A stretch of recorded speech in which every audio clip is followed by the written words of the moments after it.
হঠাৎ একদিন সকালে ঘুম থেকে ওঠার সাথে সাথে কল বেজে উঠলো। ফোন ধরার সাথে সাথে ওপাশ থেকে একজন বলল, আপনারা কি কর্পোরেট ডিল করেন? আমি বললাম, হ্যাঁ অবশ্যই করি। তখন উনি বললো যে আপনার স্যাম্পল নিয়ে চলে আসেন।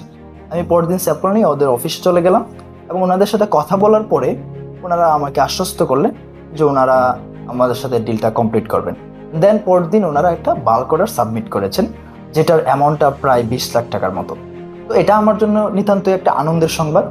আমার এই পর্যন্ত সবচেয়ে বড় ডিল। আমি চিন্তা করলাম যে 20 লাখ টাকার অর্ডার দিব। আমি বললাম যে পেমেন্ট পলিসিটা কি।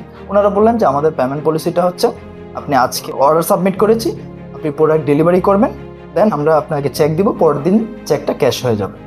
তো আমি বললাম যে এত টাকার অর্ডার যেখানে আপনারা টোটালি ক্রেডিটে চাচ্ছেন, এটা আদৌ হইতে পারে না। আমার টিম নিয়ে বসলাম, পরামর্শ করলাম, সবাই মিলে সিদ্ধান্ত নিলাম যে আমরা এই ডিলটা ক্যান্সেল করব। সুতরাং আপনি যদি আমার জায়গায় থাকতেন, আপনি এই ডিলটা কিভাবে করতেন?